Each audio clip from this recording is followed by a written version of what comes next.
Northwest Alabama, in the Bankhead National Forest. This is the Sipsey Wilderness, 25,000 square miles of big rocks, waterfalls, big trees, and miles of barely marked and unmaintained trails waiting to be discovered. Videos I've seen of the Sipsey have always left me wanting. I never could seem to grasp how the terrain actually was, so I'm about to find out. I'm at the Thompson Trailhead, Sipsey Wilderness. And I am not alone. There's a couple trucks here that were here when I pulled up, and then some other guys came in. And I come down here. It's in this deep valley. It's very quiet, very peaceful. It is October 1st, and it's unseasonably warm. And there's hardly any breeze, and it's pretty humid. I'm expecting some different things out of this trail. I hear that it's not marked well a lot of places. I hear there's a lot of blowdown. I hear there's a lot of overgrown stuff. Probably some rock scrambles, water crossings, and a lot of things to see and a lot of sweet campsites. So, damn, I'm about to hit it here. All right, I better hike and keep my hiking sticks in front of me. I'm getting spider webbed like mad. This was my chosen route, shown here on all trails as the quote big tree shortcut loop in Needle's Eye unquote. This is an 8.5 mile loop that has lots of water and campsites. I figured it was pretty ideal. Heck, I did 11 or so miles in the Pisgah National Forest in the Appalachian Mountains in 2.5 days, so I figured this was pretty reasonable. My route would take me clockwise on the loop. A reviewer adamantly recommended to go this way, and I could see why. That section has some of the roughest areas of the trail and was probably not ideal for the tail end of a hike. So this starts out in that creek valley, and you're down low, and you got your creek to the right, and you got these bluffs to your left, and just about to cross into this, and I believe that's where my big climb starts. So I'll probably be suffering next time you see me. Let's put it that way.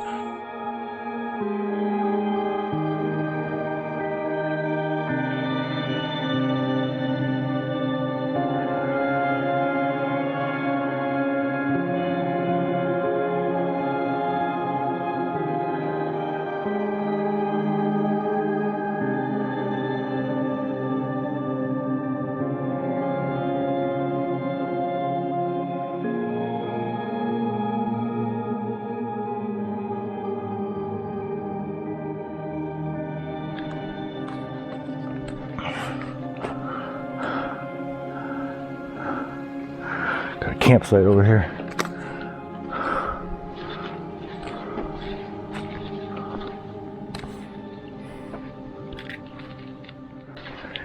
Yeah, I nearly got messed up with that first creek crossing there. That's where 206 starts. It looks real inviting to cross the creek and head down that trail, but turns out that was the wrong way to go. I think everyone who does this type of thing has noticed that there seems to be a lot more people getting out and doing stuff. And I think a lot of that has to do with technology that has gotten to the point that more people than ever can access deep wilderness like this and manage to get around. Believe me, without it, I might not have been able to catch a lot of bad turns on this trail already. I probably would have found myself lost pretty quickly. Yeah, you really got to be on your toes. Keep on top of the maps. You can't tell sometimes where the trail goes, and like there are no blazes that I've seen so far. But I stopped just to rest, like I do. Checked all trails. Discovered this is where I cross the stream. Details. Yeah, I can see where people get messed up on this trail, man.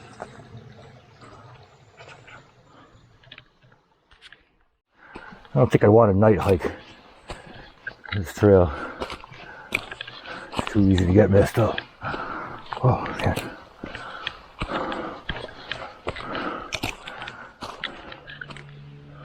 Climbed up this hill, thought I was getting close to the Needle's Eye, or Eye of the Needle, whatever the heck they call it, but I was wrong. But some pretty epic bluffage as it is.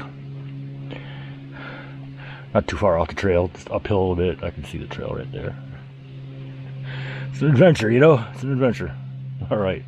I swear I'm going to come out of this like wrapped in spider webs. I'm going to be in a cocoon when I get to the truck in a couple days. All right.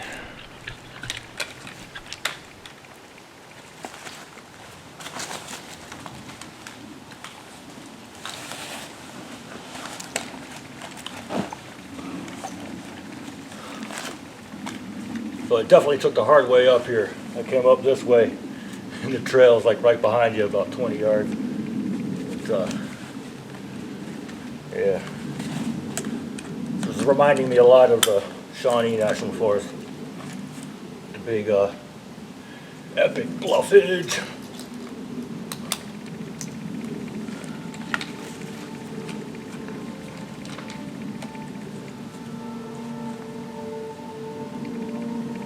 Had to stop there and let the sweat on my body cool off. Good job.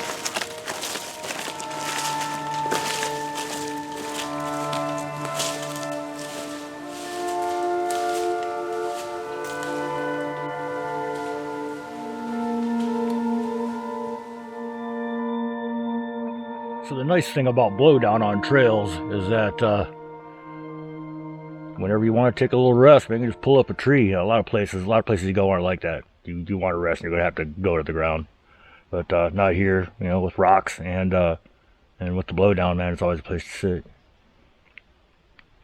So there's a lot of nuts, a lot of seeds dropping from the trees, big ones that come down. They come down fast and hard. And so maybe if I be quiet a little bit, you'll hear some drop. But they come down loud. Maybe if it came down on your head. Hear that? So it came down your head, you'd feel it. it would smart. But yeah, so the woods are making all these noise. That's all I hear. All I hear are nuts dropping from the trees. And sometimes it makes me turn around and wonder, hey, is there somebody here with me? But no. So this right here is, I believe it's called broadleaf magnolia. There's a lot of it growing down here. And that's the other sign of autumn, is that it's been dropping a lot of leaves as well. That's how big those leaves are. They're dropping everywhere.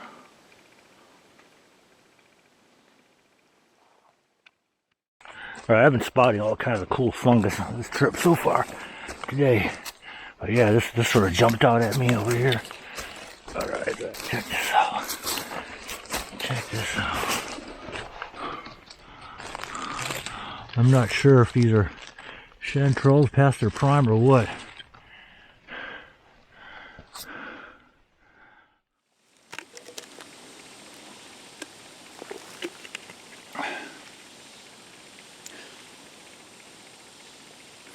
I don't know if you could hear that, but there's water down there. It's about 3 o'clock. I'm thinking about trying to find some place to camp, and there is a campsite down there. And then not too far from that is supposed to be a waterfall. So,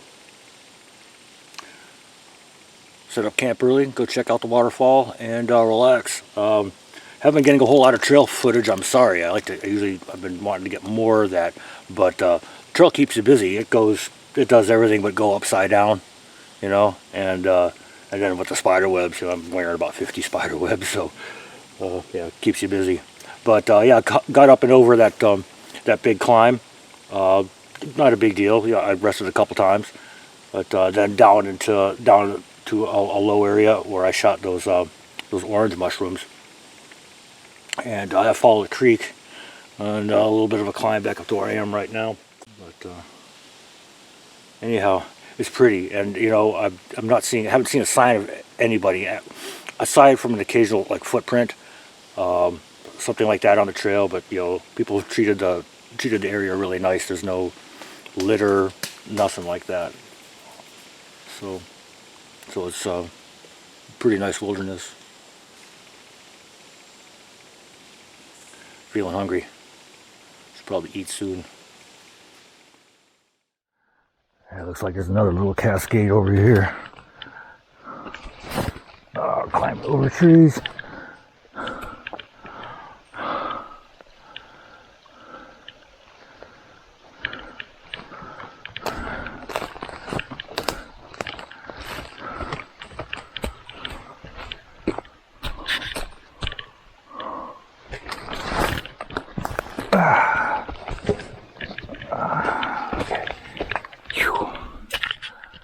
Okay. Looks like I'm going down.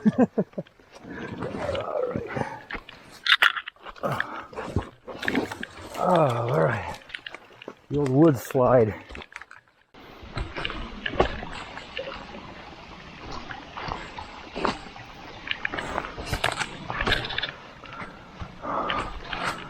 Well, going down that slide seemed like a good idea at the time, but now I'm finding myself at the top of this cliff.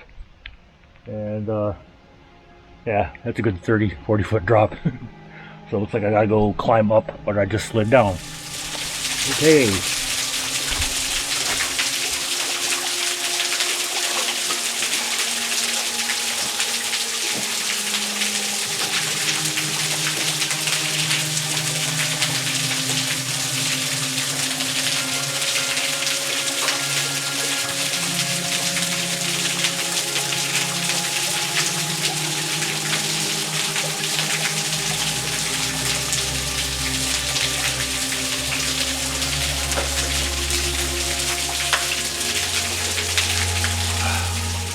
Okay, here's what I'm looking at now.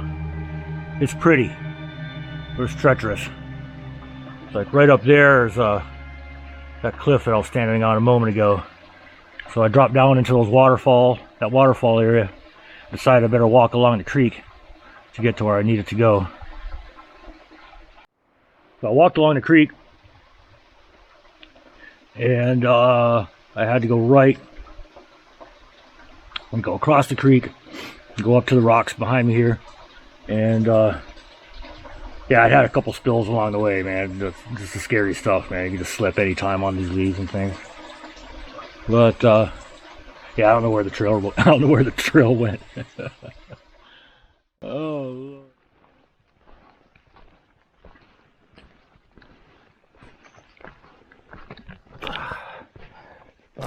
Spider webs.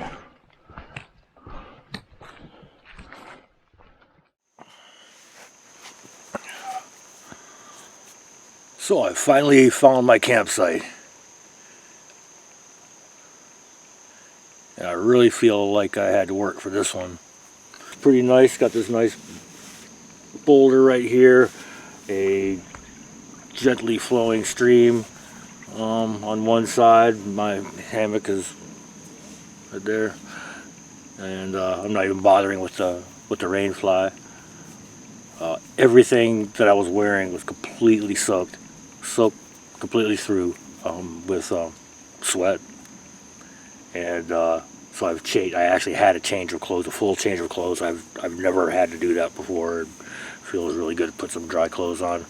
Got them hanging up there, and hopefully they'll dry somewhat. If not, I'm putting on some cold, clammy clothes for my hike out tomorrow. Yeah, so it was a pretty full day. You know, I covered some ground. Took my time doing it, but did cover some ground. And I am tired. Boy, I don't feel like collecting firewood. I don't feel like making something to eat, but I need to eat desperately. Just want to lay in my hammock.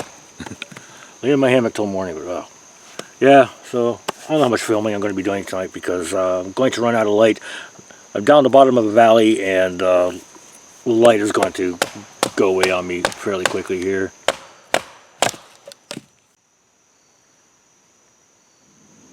I think today was the first time that I ever felt like something could actually happen to me out here. You know, slip and fall, break a bone, something like that. You know, it was just, yeah, it was, it was a little bit, it was the real deal, man.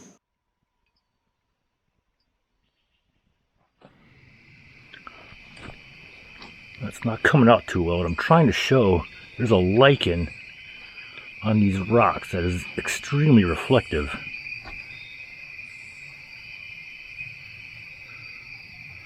Huh.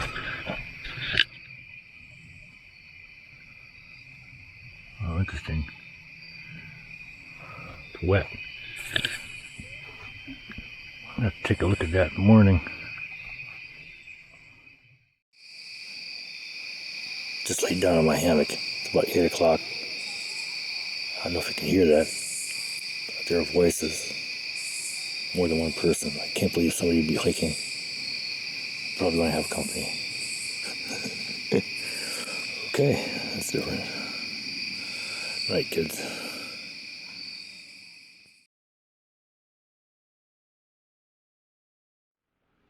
Well, you heard it last night. This is a little bit unusual, but I woke up in the morning with some neighbors. We haven't even made introductions yet. My name's Nate. Nice to meet you, Nate. I'm Joe. This is Joe and I'm Haley. Joe and Haley. What's your name, bud? Z. Z. All right, and got the other two wandering around here somewhere. But Joe and Haley have shared their coffee with me. We're just comparing trail notes, you know, because you saw me do that scramble yesterday. They came in at night. I just can't imagine how they did that. So I've been really curious. But anyway, so we're just sitting here doing the morning. We're sort of heading in the same direction. I don't know if we're heading at the same time, but yeah, up yonder, up here is there's a big tree and a waterfall, and I guess we'll see that later. So what's your guys' names? Ambrose. What's that? Ambrose. Ambrose? And yours? Rid. Rid. Rid? Okay. You guys are working on a fire, huh? Mm-hmm. This is a pretty cool little valley, though. It's like you can't see it, really. I mean, if you got a big screen or something like that, you might be able to see it back up there in that hill. There's a big rock face, okay? And then right in front of me, this is really steep. Right in front of me, there's another one. So we're surrounded by these giant cliffs, which you can't see because everything's so foliated, which, you know, sort of makes sense why people like to come out here in the fall when the trees stand out and you can see these rocks better. But we're missing a lot of it here right now. No, but you probably need to cook the sausage first, so it will produce. Oh, we've got sausage? Yeah. That will produce. All right, so Z's been doing some card tricks, man. What you got? Okay. Okay, so this card is your card. Yeah. Okay. Yeah. So put it in the net. I'm gonna snap. Okay. It sounded like somebody was the first time. I thought somebody was. Yeah, he's got duplicates in this deck. This guy's a cheater. Somebody shoot this man. Somebody shoot this man. He's cheating. All right, Z. Thanks a lot. None of my clothes dried last night, so I put on these gross, soaking wet clothes. We are overcast, and I keep hearing what sounds like droplets up in the trees. So I'm hoping that's just dew, but it may be rain. I wasn't expecting rain. I did not prepare for that, but I think I'll be all right. All right. Let's do it.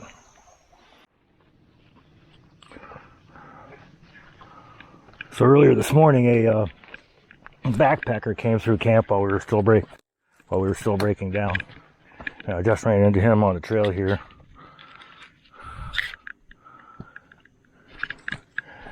And he was coming back. He said he had to turn around.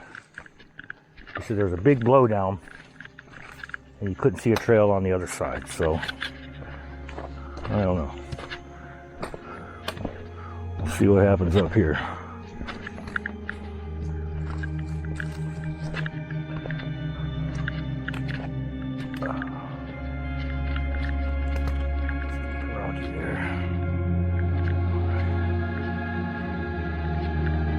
I think one of the reasons that the Sipsey is hard to convey on video is that everything is pretty close. Sight lines are typically 5 to 10 yards most of the time, especially this time of year when the foliage is at its peak.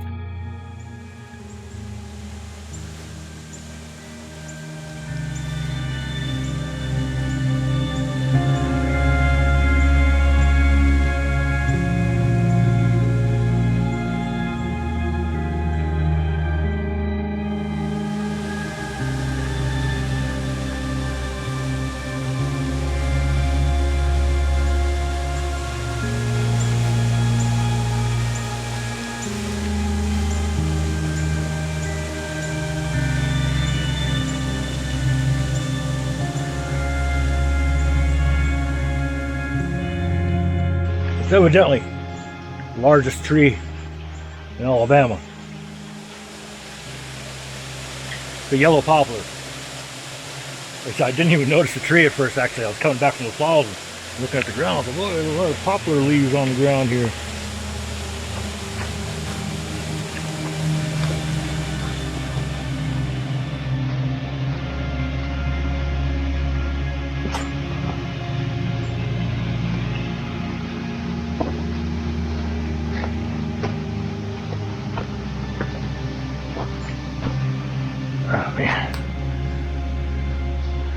There's no easy way to get to them falls I haven't found yet.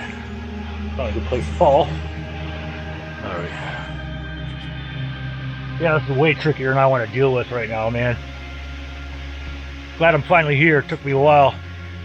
Earned every foot of it.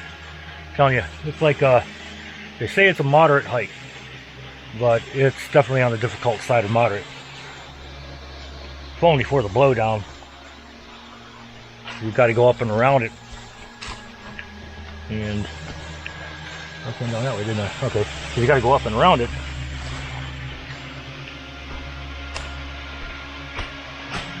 In that case, you get through some rough stuff. All things coming to an end. I'd love to hang out here all day, but the day's kind of getting away from me here. It took me a while and a lot of effort to get here. And I'm probably not going to film much of that because it's really a lot to deal with. I mean, there are times when I actually have to get down on my hands and knees and crawl under stuff. Sometimes crawl up stuff. So what you've seen today was me getting up and heading off to do some sightseeing on a little spur trail that goes off the main loop that I was intending for this weekend. And it's been amazing. You know, it's type 2 fun for sure. This place is beautiful, but super challenging, especially with a heavy pack. I'm at the crossing where I come from the campsite from last night, heading off to the tree in the falls. And over here is the trail that will take me on the rest of the loop. But I got to this point at about 2 o'clock, so I've been basically on the trail for like the last 4 hours. And